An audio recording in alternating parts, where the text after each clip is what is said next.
There is, in the land of Na, a vast still lake that is fed by no stream, and out of which no stream flows. 10,000 years ago there stood by its shore the mighty city of Sarnath, but Sarnath stands there no more. It is told that in the immemorial years when the world was young, before even the men of Sarnath came to the land of Na, another city stood beside the lake. The grey stone city of Ib, which was old as the lake itself and peopled with beings not pleasing to behold. Very odd and ugly were these beings, as indeed are most beings of a world yet inchoate and rudely fashioned.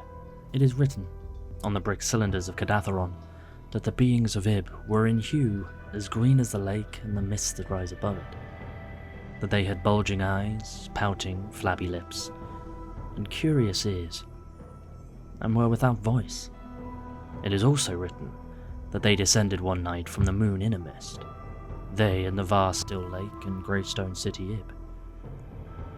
However this may be, it is certain that they worshipped a sea-green stone idol chiselled in the likeness of Bokrug, the great water lizard, before which they danced horribly when the moon was gibbous.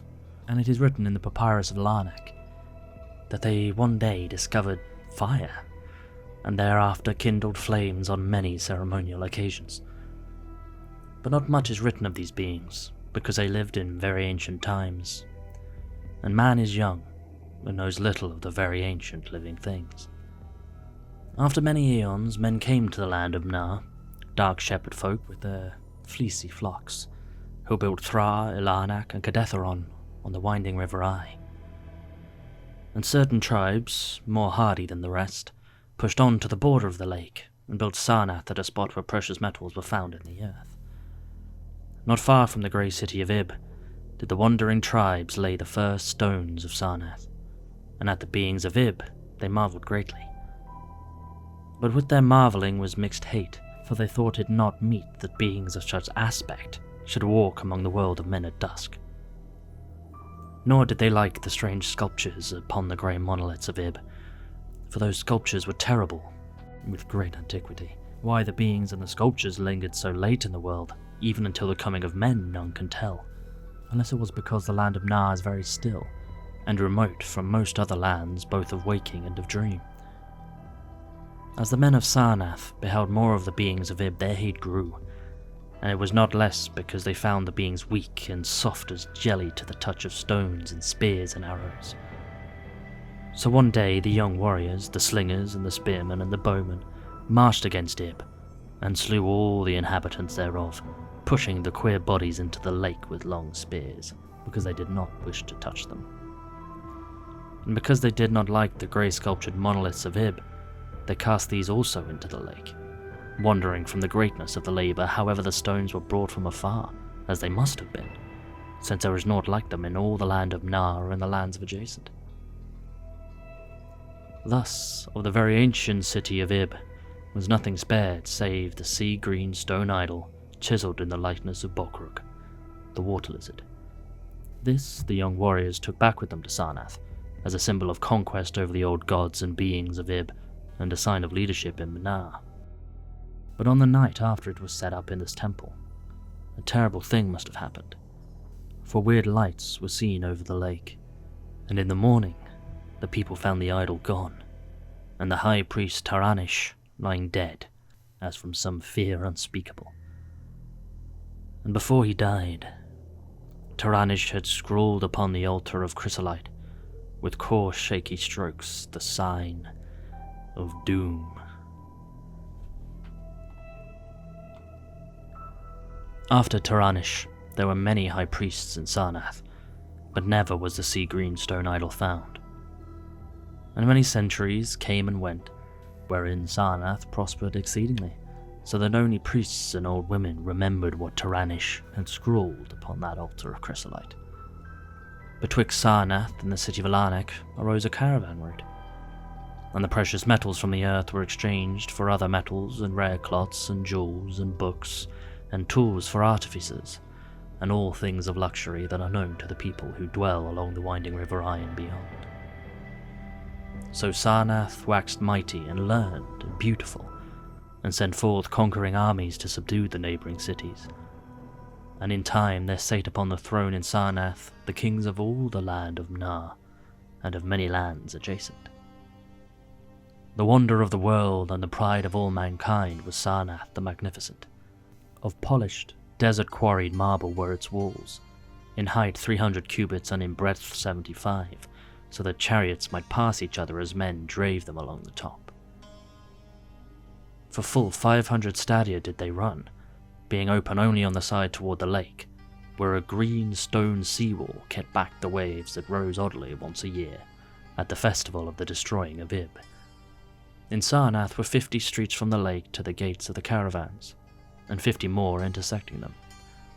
With onyx were they paved, save those whereon the horses and camels and elephants trod, which were paved with granite.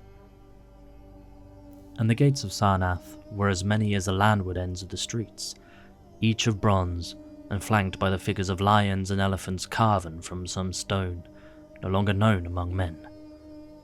The houses of Sarnath were of glazed brick and chalcedony, each having its walled garden and crystal lakelet. With strange art were they builded, for no other city had houses like them, and travellers from Thrar and Ilanak and Cadetheron marvelled at the shining domes wherewith they were surmounted. But more marvellous still were the palaces and the temples, and the gardens made by Zakar, the Olden king. There were many palaces, the least of which were mightier than any in Thrar or Ilanak or Cadetheron. So high were they that one within might sometimes fancy himself beneath only the sky. Yet when lighted with torches dipped in the oil of Dotha, their walls shewed vast paintings of kings and armies, of a splendour at once inspiring and stupefying to the beholder. Many were the pillars of the palaces, all of tinted marble, and carven into designs of surpassing beauty. And in most of the palaces the floors were mosaics of beryl, and lapis lazuli, and sardonyx and carbuncle, and other choice materials, so disposed that the beholder might fancy himself walking over beds of the rarest flowers. And there were likewise fountains, which cast scented waters about in pleasing jets, arranged with cunning art. Outshining all others was the palace of the kings of Nar, and of the lands adjacent. On a pair of golden, crouching lions rested the throne, many steps above the gleaming floor, and it was wrought of one piece of ivory, though no man lives who knows whence so vast a piece could have come.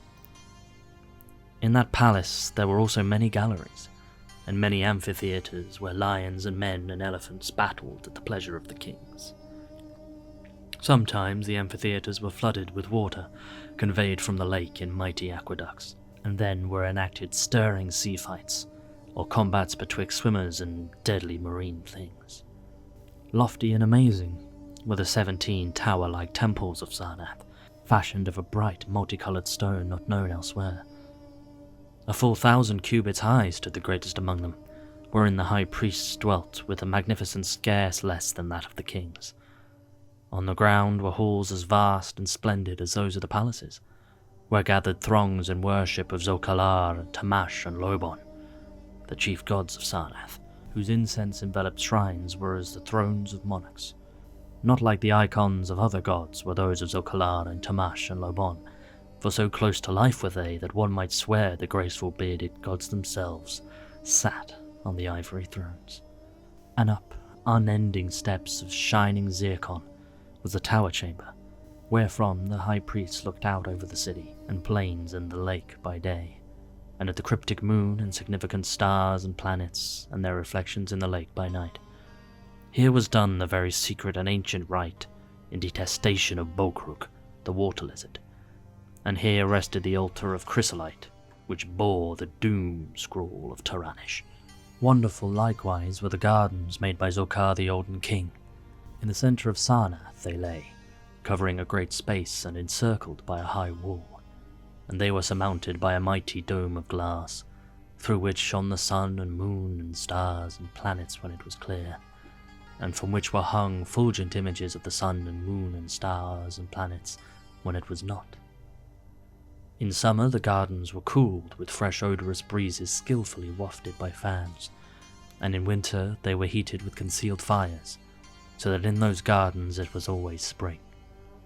There ran little streams over bright pebbles, dividing meads of green and gardens of many hues, and spanned by a multitude of bridges. Many were the waterfalls in their courses, and many were the lilied lakelets into which they expanded. Over the streams and lakelets rode white swans, whilst the music of rare birds chimed in with the melody of the waters. In ordered terraces rose the green banks, adorned here and there with bowers of vines and sweet blossoms, and seats and benches of marble and porphyry, and there were many small shrines and temples where one might rest or pray to small gods. Each year there was celebrated in Sarnath the feast of the destroying of Ib, at which time wine, song, dancing, and merriment of every kind abounded. Great honours were then paid to the shades of those who had annihilated the odd ancient beings, and the memory of those beings and of their elder gods was derided by dancers and lutanists, crowned with the roses from the gardens of Zokar. And the kings would look out over the lake and curse the bones of the dead that lay beneath it. At first, the high priests liked not these festivals, for there had descended amongst them queer tales of how the sea-green icon had vanished, and how Taranish had died from fear and left a warning, and they said that from their high tower they sometimes saw lights beneath the waters of the lake.